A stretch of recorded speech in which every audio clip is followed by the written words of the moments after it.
Alléluia. Voilà, je veux reprendre ce qu'ont chanté nos frères et sœurs. Nous avons chanté avec lui. Il accomplira, amen, nous dit l'Écriture, ce qu'il a promis. Amen. Et j'oserais dire, parce qu'il faut le dire, il n'accomplira pas ce qu'il n'a pas promis. On est dans un siècle qui aimerait changer les promesses de Dieu. Mais ce n'est pas à nous de changer les promesses de Dieu. L'évangile, nous ne pouvons pas le toucher. C'est l'évangile de Dieu, c'est l'évangile de Christ. Il ne nous appartient pas, il nous a été donné par Dieu lui-même, il a été suscité par Dieu lui-même, et cet évangile, nous n'en sommes que les témoins, mais c'est déjà un immense privilège que d'être témoin de la bonne nouvelle en Jésus-Christ, et nous en sommes les proclamateurs, que ce soit par la prédication, par le témoignage, qu'importe, nous annonçons l'évangile, la bonne nouvelle. Et cette bonne nouvelle, c'est que Christ est mort pour nos péchés. Amen. Mais aussi qu'il est ressuscité. Amen. Qu'il est vivant. Et tout ce qu'il a dit s'accomplira, même si ça prend du temps. Dieu, s'adressant au prophète Habakkuk, lui dira, si la promesse tarde, patiente. Pourquoi? Parce qu'elle s'accomplira. Amen. Mais justement, je reviens sur ce que j'ai dit il y a quelques instants. Dieu n'accomplira pas ce qu'il n'a pas promis. Dieu ne fera pas les choses qu'il n'a pas prévues. Il est Dieu, il est Seigneur, il est grand, il est puissant. Et nous le disons dans notre louange, dans notre adoration. Nous le constatons tous les jours parce qu'il s'occupe des moindres détails de notre vie. Je crois que ce don spirituel qui nous a été adressé ce matin, il a peut-être été adressé à quelqu'un en particulier, mais c'est toujours bon pour l'ensemble de l'Église. Eh bien, il ne faut pas que nous promenions des regards inquiets, mais il faut que nous fassions confiance au Seigneur. Amen. Et parfois l'adversaire voudrait nous projeter dans 5 ans, dans 10 ans peut-être, avec toutes sortes de craintes, mais la Bible nous enseigne qu'il nous faut marcher par la foi, et celui qui nous a appelés est fidèle pour nous garder jusqu'au bout, pour faire de nous ce qu'il veut jusqu'au bout, et même si nous passons par des temps d'épreuves, de difficultés, Dieu nous fera grâce. Amen. J'aimerais ce matin, le thème est très important, on n'aura pas le temps de l'épuiser, mais on le découvrira pendant quelques instants, de ces temps difficiles qu'ont connus notamment dans le livre des Actes les premiers chrétiens, en passant par les persécutions et en passant par même la prison. On restera un petit peu sur la prison, et je crois que la prison, elle peut avoir des barreaux métalliques, mais elle peut être aussi constituée d'autres barreaux, d'autres matériaux. Elle peut être là comme un blocage, semble-t-il, apparemment dans notre vie, mais notre Dieu, alléluia, est un Dieu qui peut nous faire sortir des prisons. Amen. Vous le croyez? Et même si nous demeurons pour un temps dans la prison, parce que nous le voyons dans le livre des Actes, c'est que Dieu a un plan. Et ça aussi, il faut l'accepter.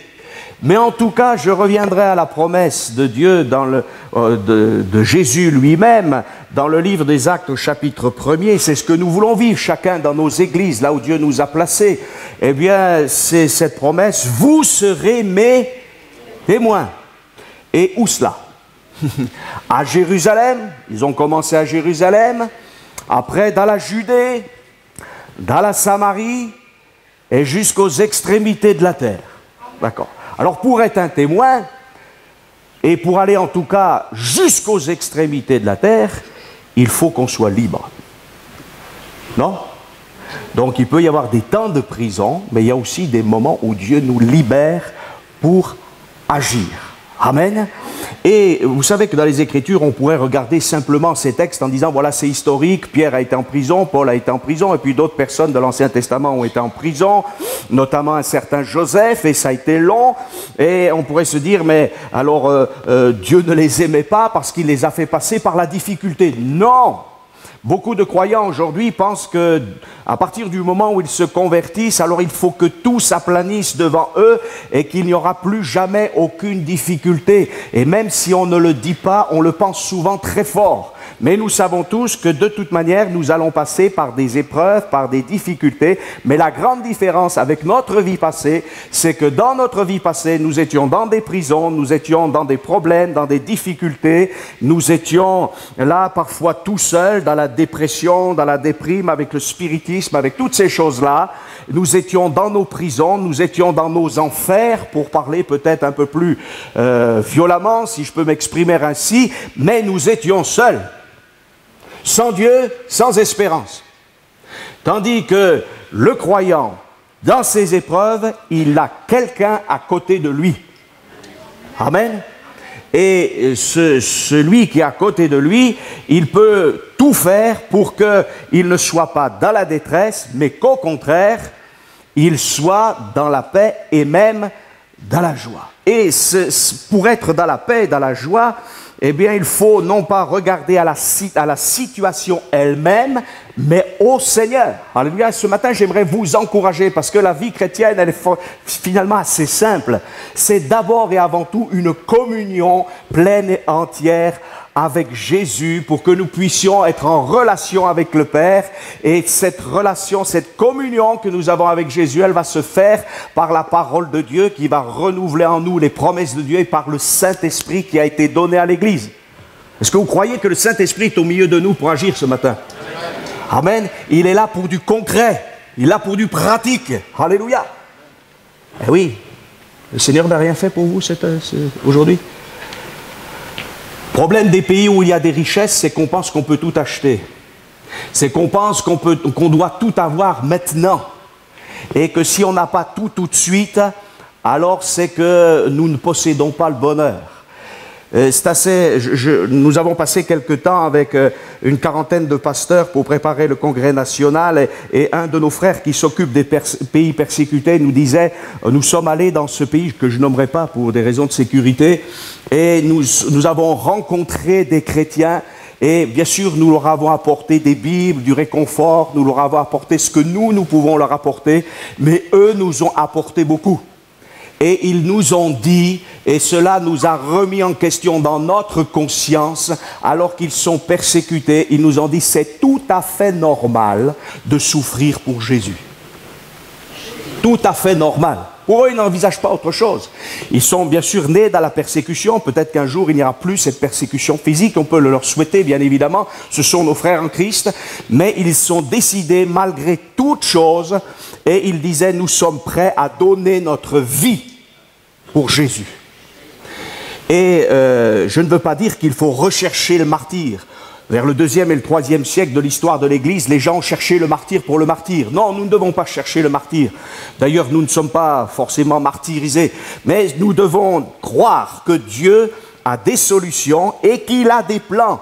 Et que même nos prisons, qu'elles soient temporaires ou qu'elles soient de très courte durée ou qu'elles soient longues, ont un but, la gloire de Dieu et le salut des âmes. Amen. Amen. Donc, je vous citerai un texte des Écritures. Je vais lire dans Actes chapitre 5 et verset 17, si vous le voulez bien. Simplement, c'est une toute petite introduction. Après, on ira dans Actes chapitre 12. Il nous est dit dans Actes chapitre 5 et verset 17, pour vous qui avez vos Bibles, voilà, cependant le souverain sacrificateur et tous ceux qui étaient avec lui, savoir le parti des Sadducéens, se levèrent remplis de jalousie. Et il nous est dit ceci, et ils se levèrent, remplis de jalousie, mirent la main sur les apôtres et les jetèrent dans la prison publique. Mais un ange du Seigneur ayant ouvert pendant la nuit les portes de la prison, les fit sortir et leur dire, allez, tenez-vous dans le temple et annoncez au peuple toutes les paroles de cette vie. Ayant entendu cela, ils entrèrent dès le matin dans le temple et se mirent à enseigner. Le souverain sacrificateur et ceux qui étaient arrivés avec lui étant arrivés, ils convoquèrent le Sanhédrin et tous les anciens des fils d'Israël, ils envoyèrent chercher les apôtres à la prison. Les huissiers à leur arrivée ne les trouvèrent point dans la prison, ils s'en retournèrent et firent rapport en disant, nous avons trouvé la prison soigneusement fermée et les gardes qui étaient devant les portes, mais après avoir ouvert, nous n'avons trouvé personne dedans. Et il nous est dit que plus loin, au verset 25, quelqu'un va leur dire, voici les hommes que vous avez mis en prison dans le temple, ils enseignent le peuple. Amen. Alléluia. Dieu va faire quelque chose et quelque chose d'étonnant, parce qu'ils auraient pu ne pas passer par la prison et continuer à enseigner dans le temple. Mais Dieu a voulu marquer par ce passage en prison, la délivrance a été rapide, que c'était lui qui était le maître des temps et des circonstances. Le Sanhédrin représentait pour le peuple juif, c'était les représentants de la nation. Lorsque les Romains, et nous sommes dans ce temps-là, devaient rentrer en contact avec les Juifs, ils le faisaient la plupart du temps par le souverain prêtre, ils le faisaient par le Sanhédrin, ils le faisaient par ce tribunal juif qui était la plus haute instance de la magistrature d'Israël. Et c'est pour cela que notamment ce tribunal juif qui était composé de 70 anciens, 71 personnes en fait, eh bien, était là comme il pensait être Israël lui-même. Il pensait être l'Israël de Dieu. Mais nous savons que parmi ces gens-là, il y avait beaucoup de gens, eh bien, qui étaient, la preuve en est, ils étaient remplis de jalousie, d'animosité, et quelques-uns étaient fort différents, certes, puisqu'ils ont était en faveur de l'évangile, mais ces hommes pensaient avoir le pouvoir religieux et spirituel. Et Dieu leur a démontré qu'ils pouvaient bien mettre la main sur les apôtres, mais qu'il y avait une main plus grande et supérieure, alléluia, qui pouvait faire sortir les apôtres de prison. L'Écriture nous dit, c'est une expression que nous retrouvons très souvent dans le livre du prophète, le livre de Néhémie, pardon, la bonne main de mon Dieu fut sur moi. Alléluia. Et au-delà de la main des hommes, même de la main de l'adversaire, parce que derrière ce tribunal, derrière ces gens qui sont jaloux, il y a bien sûr l'œuvre de l'adversaire qui veut arrêter l'œuvre de Dieu. Et si Jésus a dit « allez par tout le monde », eh bien, l'adversaire dit à ses armées, en quelque sorte, à ses serviteurs, « faites tout pour que ces chrétiens n'aillent pas par tout le monde ». Mais il y a quelque chose d'extraordinaire dans le livre des Actes, il nous est dit, eh bien, ces gens qui sont venus dans cette ville ont bouleversé le monde entier. Alléluia.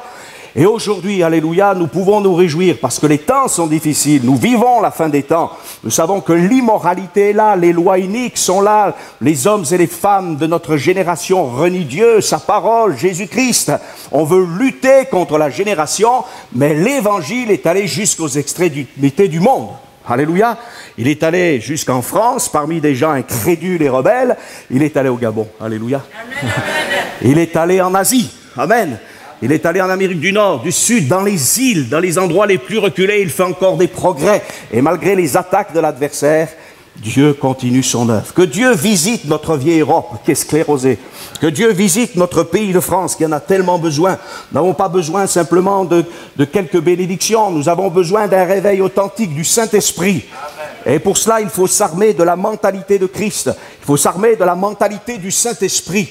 Il faut que le Saint-Esprit vienne changer nos cœurs et nos vies et que nous puissions avoir, j'oserais dire, la fibre des apôtres, le comportement des apôtres, la foi des apôtres, mais pas que des apôtres, de tous les premiers chrétiens de cette église première. Amen. Ils croyaient. Et dans les temps de difficulté, la Bible nous dit qu'à un moment donné, ils étaient tous à Jérusalem, ils étaient heureux. Alléluia. Vous pouvez comprendre, hein? On est heureux ce matin. Mais Dieu a permis une persécution. Il l'a permise. Et pourquoi? Parce qu'il voulait faire souffrir les chrétiens, pensez-vous. Croyez que notre Seigneur veut nous faire souffrir? Non. Mais ils étaient tellement heureux ensemble qu'ils avaient un peu oublié la mission. Ils avaient un peu oublié les promesses. Et les promesses et la mission, c'était d'aller un peu plus loin. Alors ils ont été dispersés en Israël. Et puis après, il a fallu aller en Samarie. Et puis en Samarie, il y a eu un réveil. Alléluia. Amen. Et puis il y a eu un réveil ensuite, et on le voit, eh bien, donc à Césarée, parmi les païens. Et puis ça a continué. Amen. Dans le livre des Actes des Apôtres, au chapitre 12, on va lire la délivrance de Pierre. On va essayer d'en tirer quelques éléments pour notre vie. Voilà, c'est un texte assez intéressant. Nous avons vu que dans un premier temps, c'est le tribunal juif, c'est Israël qui a lui-même persécuté ses ressortissants, ses propres frères, Mais nous voyons dans ce texte que ce n'est pas simplement le tribunal juif qui a persécuté l'Église naissante, mais c'est aussi bien le pouvoir séculier, à savoir Hérode, qui représente les nations. Pas le pouvoir romain spécifiquement, mais surtout toutes les nations environnant Israël. Pourquoi? Parce que Hérode, cet Hérode-là, qui est un descendant de Hérode le Grand, eh bien, fait partie d'une famille qui est issue d'Édom, des Iduméens. Et c'est pour cela que je dis que cet Hérode, il représente les nations qui aujourd'hui encore environnent Israël. Et nous savons qu'au Moyen-Orient, il ne fait pas bon être chrétien. Mais Dieu est avec nos frères et sœurs. Amen, et entre parenthèses, prions pour eux. Acte chapitre 12, vers le même temps, le roi Hérode se mit à maltraiter quelques membres de l'Église. Et il fit mourir par l'épée Jacques, frère de Jean. Voyant que cela était agréable aux Juifs, il fit encore arrêter Pierre. C'était pendant les jours des pains sans levain. Après l'avoir saisi et jeté en prison, il mit sous la garde de 4 escouades de 4 soldats chacune, avec l'intention de le faire comparaître devant le peuple après la Pâque. Pierre donc était gardé dans la prison et l'Église ne cessait d'adresser pour lui des prières à Dieu. La nuit qui précéda le jour où Hérode allait le faire comparaître, Pierre, lié de 2 chaînes, dormait entre 2 soldats et des sentinelles devant la porte gardaient la prison. Et voici un ange du Seigneur survint et une lumière brilla dans la prison. L'ange réveilla Pierre en le frappant au côté et en disant « Lève-toi promptement ». Les chaînes tombèrent de ses mains. Et l'ange lui dit, mets ta ceinture et tes sandales. Il fit ainsi, l'ange lui dit encore, enveloppe-toi de ton manteau et suis-moi. Pierre sortit et le suivit, ne sachant pas ce qui se faisait par l'ange était réel et s'imagina avoir une vision. Lorsqu'ils eurent passé la première garde, puis la seconde, ils arrivèrent à la porte de fer qui mène à la ville et qui s'ouvrit d'elle-même devant eux. Ils sortirent et avancèrent dans une rue, aussitôt l'ange quitta Pierre. Revenu à lui, Pierre dit, je vois maintenant d'une manière certaine que le Seigneur a envoyé son ange et il m'a délivré de la main d'Hérode et de tout ce que le peuple juif attendait. Après avoir réfléchi, il se dirigea vers la maison de Marie, mère de Jean, surnommée Marc, où beaucoup de personnes étaient réunies et priaient. Il frappa à la porte du vestibule et une servante nommée Rhode s'approcha pour écouter. Elle reconnut la voix de Pierre et, dans sa joie, au lieu d'ouvrir, elle courut annoncer que Pierre était devant la porte. Ils lui dirent, tu es folle. Mais elle affirma que la chose était ainsi. Et ils dirent, c'est son ange. Cependant, Pierre continuait à frapper. Ils ouvrirent et furent étonnés de le voir. Pierre, leur ayant de la main fait signe de se taire, leur raconta comment le Seigneur l'avait tiré de sa prison. Et il dit, annoncez-le à Jacques et aux frères. Puis il sortit et alla dans un autre lieu. Amen. Amen. Et cette conclusion, enfin ce verset a une grande importance à mon sens.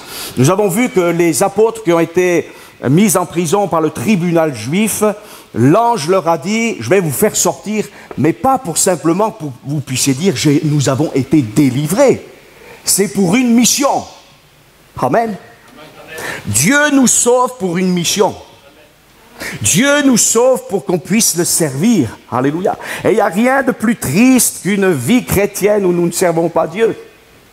Il n'y a rien de plus triste qu'une vie chrétienne où nous nous servons sans servir le Dieu vivant et vrai. Et même si nous faisons au début de notre vie chrétienne des toutes petites choses, mais Dieu nous forme pour son service et ensuite il nous en confie de plus grandes. Et la grande mission de l'Église, amen, non seulement des apôtres, mais de tous, parce que je parlais tout à l'heure de ceux qui ont été persécutés. La Bible nous dit que les apôtres sont restés à Jérusalem, et c'est les chrétiens qui ont témoigné, qui ont ensemencé les villes et les villages déjà de l'Évangile. Amen. Et ensuite, la parole de Dieu prêchée a porté ses fruits, mais déjà dans les cœurs, il y avait le témoignage des croyants. Amen. Tout ne se fait pas avec la prédication, mes frères et sœurs. Tout ne se fait pas avec des super évangélistes. Aujourd'hui, on cherche des super évangélistes, des super enseignants, des super églises. Non, il nous faut le super Seigneur Jésus. Amen. Amen. Et c'est lui qui agira. Arrêtons de croire que, moi j'entendais encore même dans nos milieux, peut-être que de cette église, de cet institut biblique sortira quelqu'un qui amènera le réveil en France. Il ne sortira jamais, parce que le réveil, ce n'est pas un homme qui le suscite. Il va se tromper. Même si parfois un homme a allumé un pays, mais il n'a fait que prêcher. Il n'a fait que témoigner. C'est qui guérit les malades? C'est une église, c'est un ministère? Non, c'est Jésus. Il ne faut pas se tromper. Et dans ces temps qui sont les derniers, le diable est en train même de travailler certaines églises. Et la même ruse est là. Et il est en train de dire à certains responsables religieux, à certains responsables en haut lieu, vous n'avez peut-être même plus besoin de Dieu, vous êtes comme des dieux. Et ça, c'est le plus grand mensonge du diable. Non, nous ne sommes que des hommes. Mais nous avons un titre merveilleux, c'est que nous sommes devenus, par l'œuvre de Christ, alléluia, des enfants de Dieu. Non pas des dieux qui se passent du Dieu suprême, mais des hommes, des femmes qui ont été transformés et qui sont des enfants au service de leur Père. Amen. Alors on peut être un enfant prodigue, et ça fait rien, on est revenu à la maison. Et on fait la fête. Alléluia. On peut être le boucon fils aîné. Et oui, parce qu'il y a l'autre, on n'en parle pas souvent de celui-là. Et il faut qu'il soit changé, celui-là aussi. Parce qu'il pense qu'au business. Voilà. Et il est bloqué. Alors il y en a un qui dit à son père, je ne veux pas de ta prison paternelle. Et il s'en va. Et puis après il s'aperçoit qu'il est vraiment en prison en partant. Eh oui. Alors il se dit, mais c'est avec les prostituées, c'est avec mes amis, c'est avec la folie de l'argent que j'étais en prison. Alors je reviens. Je suis plus digne d'être appelé ton fils. Fais de moi l'un de tes serviteurs, mais il est réhabilité en tant qu'enfant de Dieu. En tant que fils, alléluia. Et le Fils de Dieu, l'unique, parce que c'est comme ça qu'il est cité dans l'Écriture, est venu, alléluia, pour que nous devenions des enfants de Dieu par adoption. Amen. Et puis il y a l'autre fils qui pense être libre et se dit bientôt, bon, c'est comme moi qui ai les responsabilités, je vais avoir une part double d'héritage, alors faisons les choses sérieusement. Il est dans l'organisation, il n'ose même pas, il n'est pas dans une relation paternelle, il n'ose même pas demander un chevreau à son père. Voilà, et il est là, et il est dans une prison. Les deux sont dans des prisons. Et Dieu ne veut pas qu'on soit dans la prison de la débauche, ni dans la prison de l'organisation, ou de ce qui va arriver plus tard. Dieu veut que nous sortions de notre prison. Alors, Hérode a trouvé intéressant, politicienne, tiens, les chrétiens, on va les persécuter, ça ferait plaisir à la majorité de la population. Et ça n'a pas changé aujourd'hui. Pas changé, on n'aime pas le message de l'évangile dans notre monde. Et c'est normal. Jésus nous a dit que le monde ne peut pas aimer ce qui n'est pas à lui. C'est pas possible. Il y a une séparation entre la lumière et les ténèbres. Et quand la lumière vient, elle gêne les gens qui sont dans les ténèbres et qui trafiquent. Mais heureusement, alléluia, chez certaines personnes, quand la lumière vient, eh bien, ils se réjouissent. Ils voient leur misère, ils voient leur péché, mais ils sont bouleversés par l'amour de Dieu. Amen. Et le but de l'évangile, c'est que nous-mêmes, peut-être en tant que croyants, nous sortions de nos prisons. Il y a peut-être aussi quelqu'un ce matin qui ne connaît pas Jésus-Christ comme son sauveur personnel. Il est bourré d'a priori. Je dis, mais qu'est-ce qu'ils racontent ces gens? Ils étaient là en train de chanter, en train de danser, de se réjouir. Mais ils sont bizarres, ces gens. Et c'est vrai que quand on ne connaît pas Christ, on a l'impression que c'est bizarre, Jésus. Le message de Jésus. Mais quand on a rencontré, on a tout compris. On dit, mais Seigneur, pourquoi j'ai été aveuglé? J'étais dans ma prison. J'étais dans mon système. Alors, on a jeté Pierre en prison et on l'a bien gardé. 4 escouades de 4 soldats chacune. Donc ça faisait 16 personnes. Et puis on a voulu le faire comparaître devant le peuple après la Pâque. Vous imaginez un petit peu Pierre qui sait que son maître est mort à la Pâque. Et je ne sais pas ce qui s'est passé dans la tête ou dans le cœur de Pierre. L'Écriture ne nous le dit pas. Mais enfin, il a quand même fait confiance au Seigneur. C'est curieux. Quand on regarde les personnages bibliques, il n'y en a pas un pareil. Non? Vous avez remarqué? Et vous savez, il y a des gens, ils veulent imiter les personnages bibliques. Ah, mais il ne faut pas vouloir imiter. Vous et moi, on est uniques. D'accord? Mais ce qui est important, c'est de se confier au Seigneur. On citera cet exemple tout à l'heure, mais Paul et Silas sont en train de chanter. Et lui, Pierre, lui, il va dormir.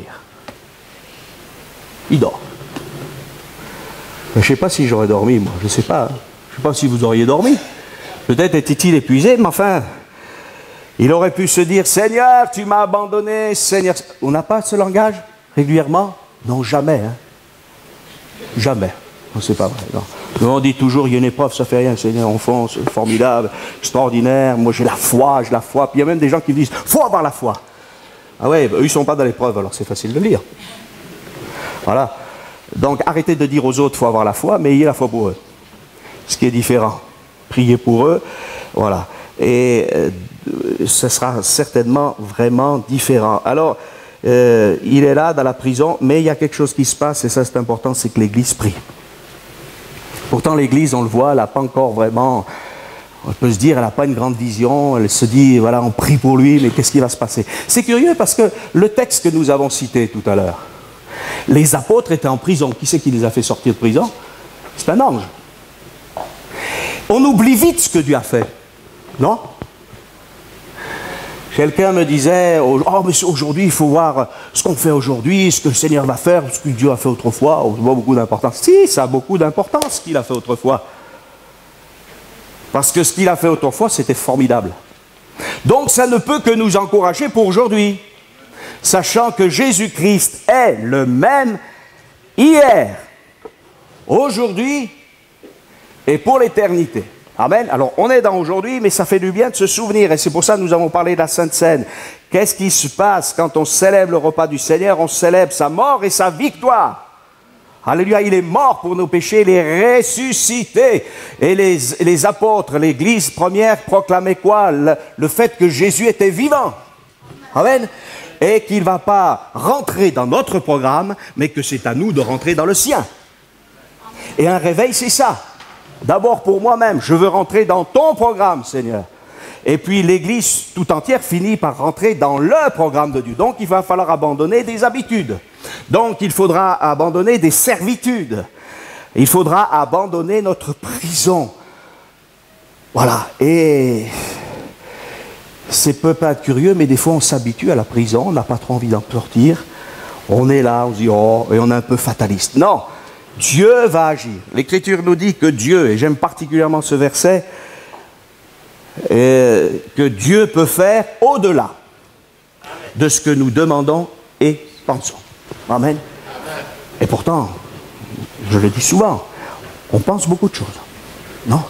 Des fois, on a des visions larges. Hein? Ah, Seigneur! Mais souvent, notre vision, elle est quand même décalée par rapport à celle de Dieu. Et j'oserais presque dire que tout ce qui est le produit de notre... Même quand c'est sincère, on dit, Seigneur, on aimerait faire ceci pour toi, on aimerait voir cela. Mais c'est jamais... Il faut une révélation de Dieu. La vision de Dieu, c'est une révélation de Dieu. Amen. Et Dieu veut se révéler à chacun d'entre nous. Donc, ils étaient là, il y avait toute cette escouade. Et puis, un ange du Seigneur est venu et la lumière a apparu. Voilà. Alors, c'est vrai qu'on puisse dire, mais pourquoi il a été mis en prison? Puisqu'il va sortir et qu'il va aller dans un autre lieu. C'est-à-dire que ça sert à quoi, cette affaire-là? À démontrer encore à une personne, et là, c'est plus le tribunal juif, c'est Hérode, que c'est Dieu qui est le maître des temps et des circonstances. Et par la délivrance des apôtres et par la délivrance de l'apôtre Pierre, les Sadducéens comme Hérode, eh bien, en sont pour leurs frais, parce que Dieu est en train de démontrer que ses serviteurs, et ses servantes d'ailleurs en parenthèse, c'est la même chose bien évidemment, lui appartiennent vraiment. Et qu'on peut, peut-être pour un temps, mettre la main sur eux, mais que s'il a envie de les faire sortir de prison, il les fera sortir de prison. Et quand il veut, comme il veut. Il peut les faire sortir très rapidement ou les laisser pendant un temps. C'est ce qu'il veut.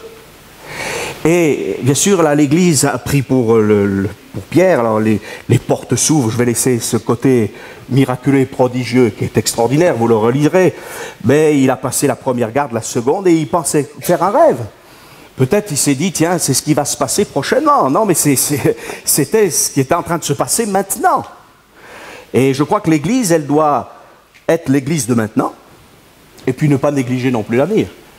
Voilà, parce que les promesses de Dieu aussi s'accomplissent au cours du temps. Alors il est revenu à lui-même. Voilà.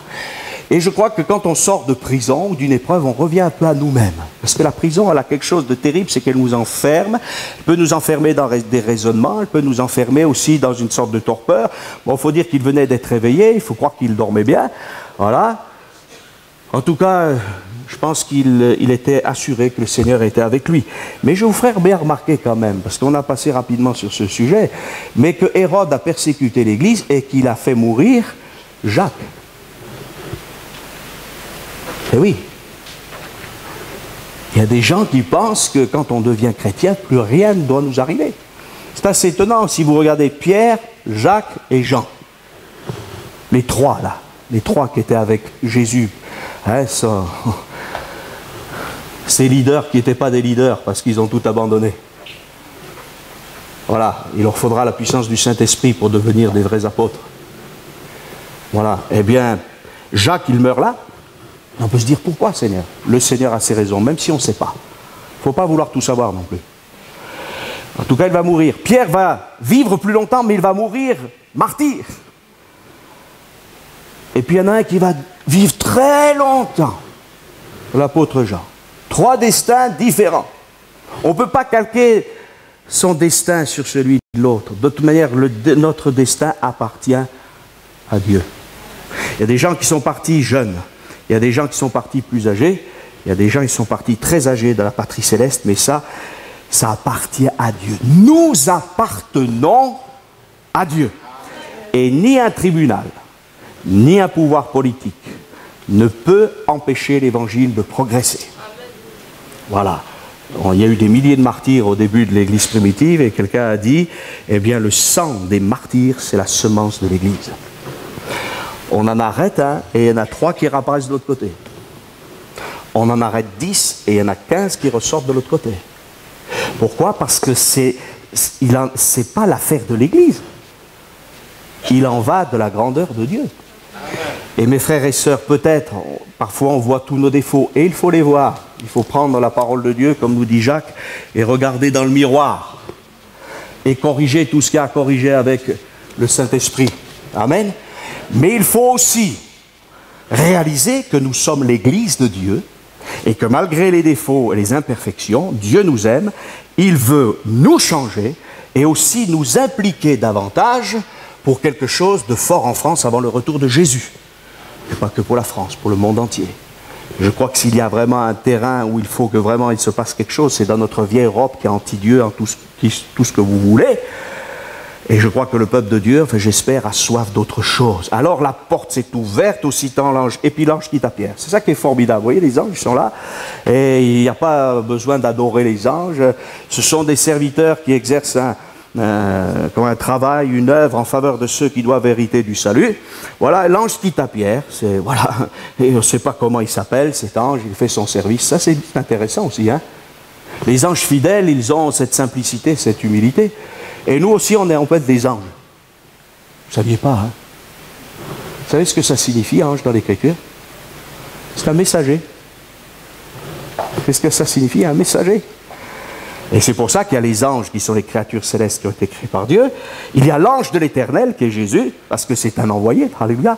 Et les croyants peuvent être comme des anges, alléluia, des messagers. D'ailleurs, il est dit dans les livres de l'Apocalypse, écrit à l'ange de. Ce n'est pas un ange ordinaire, c'est un qui est dans le ciel, c'est celui qui est le messager pour l'Église. Alors écris-le, écris à l'Église. Voilà.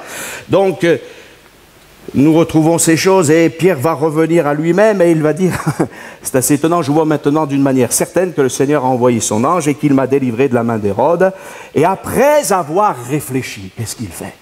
Il va dans une maison de prière. Alléluia, on n'a rien inventé, hein. Vous savez, il y a des gens qui ont dit, tiens, on va inventer des choses, on va faire des réunions de maison. Non, mais ça existait déjà. Alléluia, et il priait. Amen. Alors bien sûr, c'est presque humoristique, hein, parce que cette servante qui s'appelle Rhodes, c'est-à-dire Rose, elle entend frapper et puis elle reconnaît la voix de Pierre et elle, dans sa simplicité, elle est sûre, hein, elle avait une bonne oreille, hein, ça c'est sûr. C'est Pierre. Mais je ne sais pas ce qu'elle a fait, elle est allée voir les autres en disant c'est Pierre. Elle l'annonce au lieu d'ouvrir la porte. Je ne sais pas ce qui s'est passé. Voilà, elle est toute contente. Et les autres lui disent mais ça va pas, non? Vous voyez comment on est incrédule, hein? Combien de fois on a prié? Parce que bon, c'est pour nous la leçon, hein.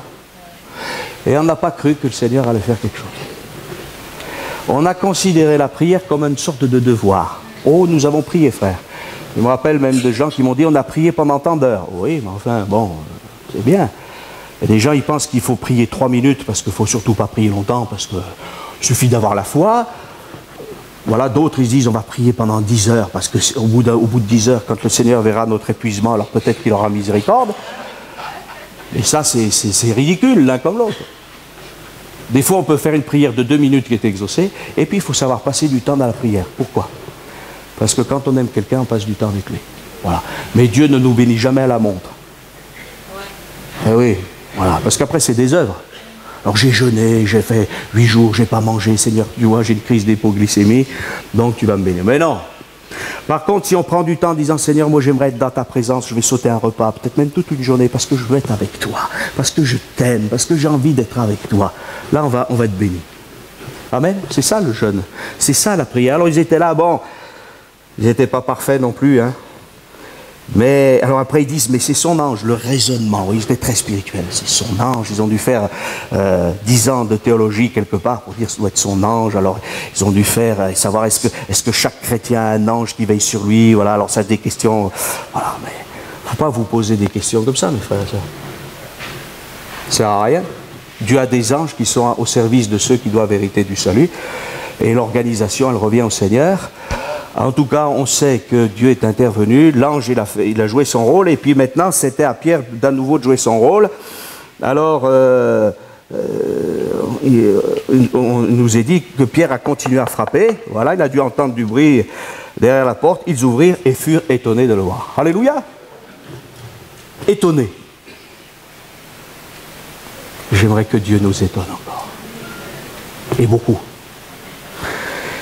Et vous savez, même quand on a beaucoup de foi, même quand on a vu beaucoup de miracles, même quand on a vu des prodiges, moi j'ai vu des réunions d'évangélisation, c'était archi plein, où il y avait des gens qui étaient guéris, des possédés, libérés, je l'ai vu. Et je crois que si Dieu nous donne encore des temps comme ça, on sera encore étonné.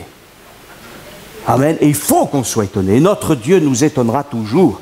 Amen. Il faut que notre esprit occidental soit cassé, brisé, et qu'à la place de ces raisonnements, de ces peut-être, de ce fatalisme, parfois on dit, oh, mais ça c'était pour autrefois, et puis le monde était plus facile avant. Avant il était plus facile, vous croyez, c'est pas forcément évident. Je crois qu'il faut qu'on arrête de dire que le monde est trop difficile, parce que ça voudrait dire que notre Dieu n'est plus capable. Or, notre Dieu est toujours capable, et je veux croire qu'il a une réserve pour nous de grâce dans ces temps de la fin. Amen. Parce qu'il est celui qui commence, mais il est aussi celui qui achève. Amen. Et il a commencé son Église dans la gloire, et même si les médias ne parlent pas de la gloire de Jésus, je crois qu'il continuera son œuvre dans les cœurs et dans les consciences. Amen. Voilà, alors Pierre a dit ce qui était arrivé. Voilà, et il va le dire à ses braves, et il va tout leur raconter. Annoncez-le à Jacques et aux frères, donc pas à Jacques, celui qui vient de mourir, mais aux frères du Seigneur Jésus. Puis il sortit et s'en alla dans un autre lieu. Alléluia, il n'est pas resté là, simplement à dire, voilà, c'était certainement sympathique cette réunion de prière, mais il a fallu aller de l'avant. Amen. Aller de l'avant pour le Seigneur. Voilà, je suis sorti de prison, nous sommes sortis de prison malgré le tribunal juif, on annonce Jésus dans le temple. Ça fait rien, on aura encore des problèmes, mais ça fait rien. Hérode me met en prison pour que je reste dans le lieu pour me condamner, dans ce lieu-là pour me condamner, mais je vais aller dans un autre lieu. Parce que Dieu a un autre lieu pour nous que la prison. Même si nous pouvons rester un temps dans la prison. Il y a toujours une raison pour laquelle nous passons par une épreuve, par une prison, par une geôle, par quelque chose qui nous tient. Et là, il y avait des liens. On avait mis des liens sur les apôtres, on les avait mis au cep et tout cela. Et on retrouve ça, bien sûr, dans le livre des Actes avec l'apôtre Paul. Il prêche l'évangile, alléluia, un lieu de prière, une femme qui se convertit, une servante délivrée de la puissance des démons. C'est pas formidable, ça? Et voilà qu'il y a des gens qui ne sont pas contents, parce qu'il y a encore une histoire de sous derrière, et que cette servante, elle rapportait beaucoup d'argent, elle ne la rapporte plus parce qu'elle ne devine plus. Eh oui, il y a un problème. L'évangile, ce n'est pas une affaire de sous. Il y a des richesses dans l'évangile, mais nous ne prêchons pas l'évangile de la richesse. Et les richesses de l'évangile, c'est quand un homme, une femme a été transformé par Jésus. Amen. Et Dieu nous donnera tout ce dont nous avons besoin aussi. Et même si on ne s'enrichit pas de grand-chose, des choses matérielles ici-bas, on aura en tout cas le pardon de Dieu, le salut de Dieu, la paix de Dieu, la joie de Dieu, le Saint-Esprit, les promesses de Dieu, les interventions de Dieu, alléluia, le témoignage de Dieu, et puis je ne fais qu'en citer. La liste est encore beaucoup plus longue que ça. Et notre Dieu pourvoira à tous nos besoins. Ça nous a été rappelé ce matin de ne pas nous inquiéter, et que Dieu nous aide à ne pas nous inquiéter. Alléluia. Alors Paul et Silas vont être mis en prison. Là, ils ne dorment pas, eux. Ils chantent, dites. Je ne sais pas, si j'avais été un voisin de cellule, peut-être que je n'aurais pas été très content. Je vais vous dire pourquoi, parce que c'est en plein milieu de la nuit qu'ils chantent.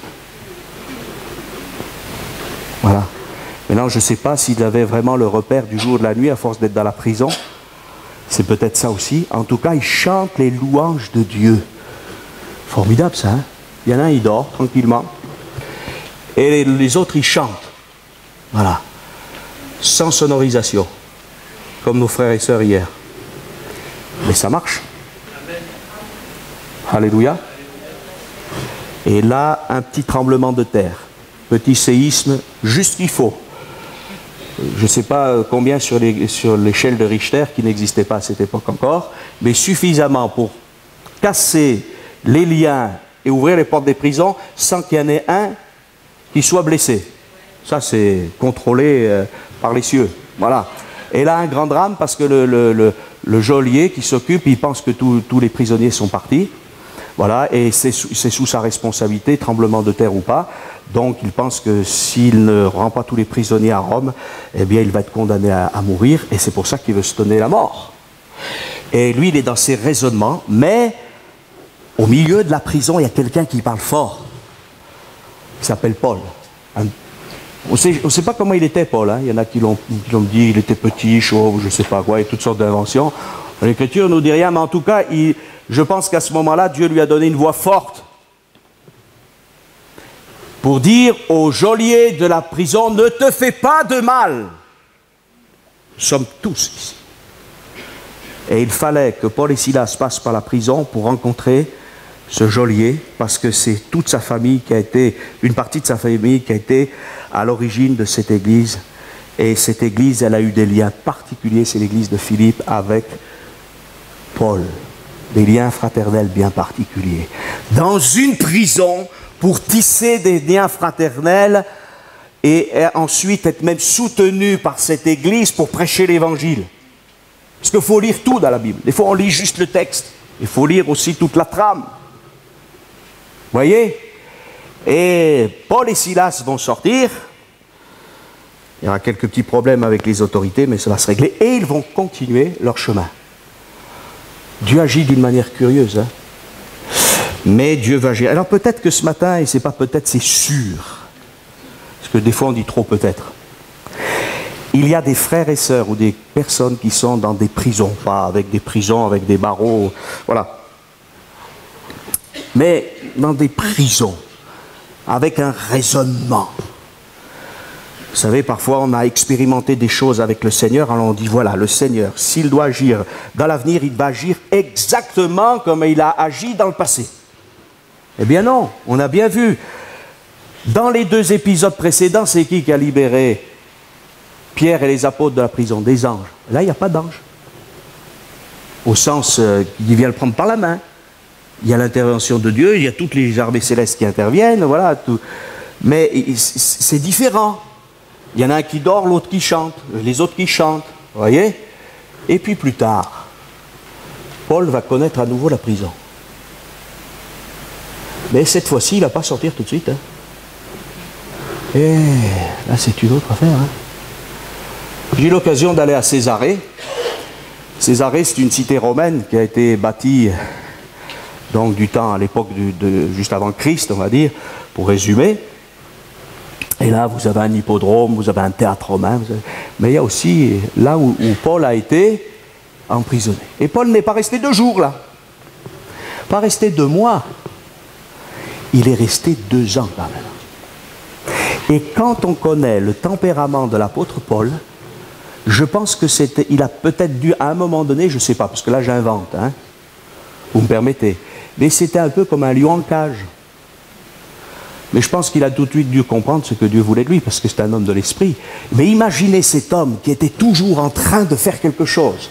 qui avait des projets plein la tête, plein le cœur et qui voulait répandre l'évangile partout.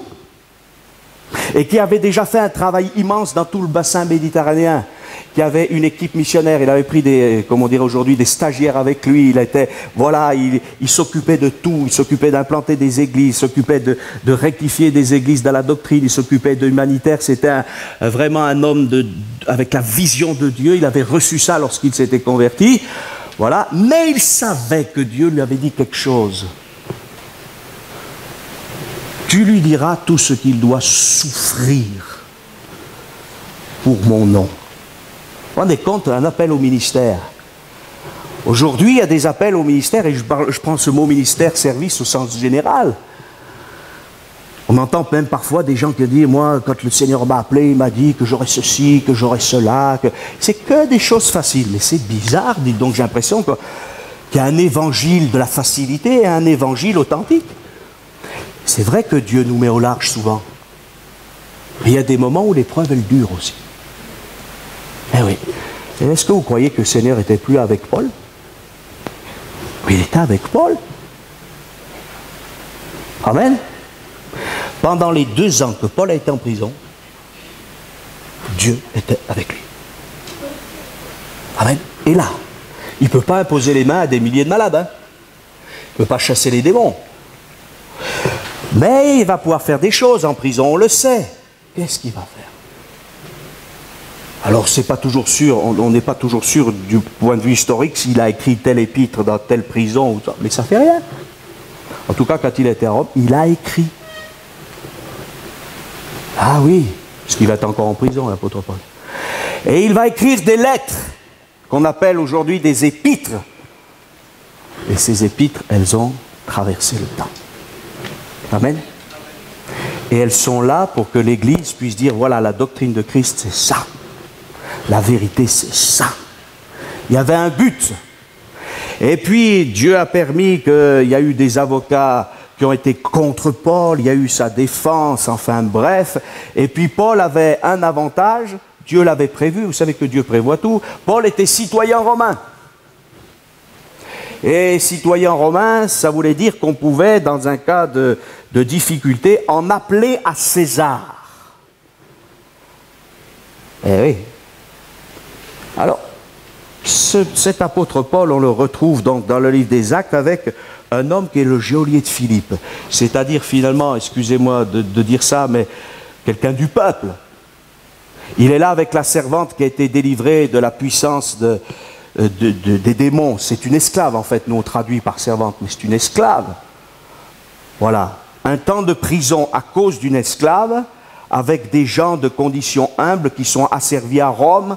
Voilà, souvent les gens qui étaient geôliers, c'était des vétérans de la Légion romaine, peut-être pas tous, mais certains. Donc il avait fini son temps, il était là maintenant, voilà, dans un endroit, voilà, c'était pas très agréable d'être gardien de prison. Voilà. La prison, mais Dieu, lui, il ne regarde pas ça. Tu es gardien de prison, tu es esclave, qu'importe. Dieu regarde au cœur. Amen. Et il fallait que ce gardien de prison, il fallait que cette servante et aussi d'autres soient sauvés, quel que soit leur rang social, quel que soit, parce que Dieu ne regarde pas comme les hommes regardent. Dieu ne dit pas, tiens, celui-là, il a fait des études, donc je dois être quelqu'un de bien. Il y a des gens bien qui ouvrent leur cœur au Seigneur quand ils ont fait des études, d'autres non. Il y a des gens, ils sont ignorants, mais ils résistent à Christ toute leur vie. Et puis il y a des gens, ils sont ignorants, mais ils ouvrent leur vie à Christ. Donc il n'y a rien, Dieu ne juge pas sur les apparences. Mais Dieu sonde le cœur et les reins. Et quoi de plus précieux qu'une âme? Amen. Eh oui, Jésus s'occupe du Gadarénien et il parle avec Nicodème. Alléluia, c'est ça l'évangile. Moi, excusez-moi, ce matin, ça m'enthousiasme, ça. De voir que des gens qui n'auraient jamais dû se rencontrer se sont rencontrés. C'est ça l'évangile aussi. Voilà, alors si on veut être dans notre caste, non, moi, vous savez, je parle pas. Ah non, mais je ne suis pas comme... Eh bien, vous savez où vous êtes en prison. Il va falloir que vous sortiez de votre prison. Prison sociale, prison morale, prison raciale, tout ce que vous voulez. C'est pas évident d'aller à la rencontre de l'autre. Mais quand cet autre, il a rencontré Jésus, ça n'a rien à voir. Aujourd'hui, on parle beaucoup du vivre ensemble. Voilà. Mais c'est impossible ce vivre ensemble du monde. Pourquoi? Parce qu'il y a des choses qui sont tellement contraires que ça ne peut pas marcher. Tandis que nous, on se rapproche de Jésus, on imite de plus en plus Jésus. Alors les Gabonais imitent Jésus, les Français imitent Jésus, les Coréens imitent Jésus. Donc, voilà, comment voulez-vous? Ben, ça va marcher. Même si des fois il y a des petites différences, mais ça ne fait rien. Au point où nous en sommes, marchons d'un même pas. Alléluia. Et on est en route vers la cité céleste. Alors, il fallait que quelqu'un soit touché au sommet de l'État, au sommet de l'Empire. Et Dieu va permettre, ça c'est la providence de Dieu. Dieu savait qu'un certain Saul de Tarse serait rebelle, qui serait arrêté sur le chemin de Damas, et que cet homme qui était citoyen romain dès sa naissance, il serait un jour arrêté et il serait mis en prison, qu'il allait le permettre pour qu'il fasse un voyage à Rome et se retrouver devant César. Amen. Et c'est ça que Dieu a utilisé. Et quand on regarde simplement l'épreuve, on dit, mais qu'est-ce qui se passe? Mais quand on regarde de A jusqu'à Z, de l'alpha à l'oméga, du aleph au tav, ou vous pouvez prendre encore un autre alphabet si ça vous arrange, eh bien on s'aperçoit que Dieu sait ce qu'il fait. Amen. Et Paul pourra dire plus tard, dans tout le prétoire, on sait que c'est à cause de Christ que je suis dans les chaînes. Amen. Voilà. Et voilà, il a la vision. Alors mon frère, ma soeur, peut-être que tu es dans une prison où il faut vite sortir. Puis il y a peut-être une prison qui est un peu plus longue là. Et ça fait rien, fais confiance au Seigneur. Alléluia, il va t'aider, il va te fortifier. Il pourra envoyer un ange, il pourra envoyer un tremblement de terre. Je ne sais pas comment il va faire. Mais sache que tu as une mission à accomplir, que tu as un témoignage à apporter, que tu vas peut-être être transformé même par cette prison. Joseph a été transformé par la prison. Voilà, ça va être long. Mais des fois c'est très court, des fois c'est plus long. Mais fais confiance au Seigneur. Alléluia. Tu as une mission à accomplir. Et nous savons que après ces prisons, après toutes ces choses, eh bien, ces croyants de l'Église primitive ont continué jusqu'à leur dernier souffle à témoigner de la grâce de Dieu, à témoigner de Jésus qui sauve, qui guérit, qui délivre, qui pardonne, qui transforme les vies. Amen. Et ce Jésus qui a transformé nos vies, il peut transformer la tienne, toi qui ne le connais pas. Et nous qui sommes des chrétiens, nous voulons dire à notre voisin, et dites-le lui si vous voulez, même vous vous tournez vers votre voisin, et vous lui dites, le Seigneur est avec nous même dans les prisons. Alléluia. Voilà, et il va nous fortifier. Amen. Voilà. Alors on va se lever et on va bénir le Seigneur. Alléluia. Voilà, cet après-midi, il y a encore une réunion d'évangélisation pour ceux qui veulent la soutenir, c'est bien.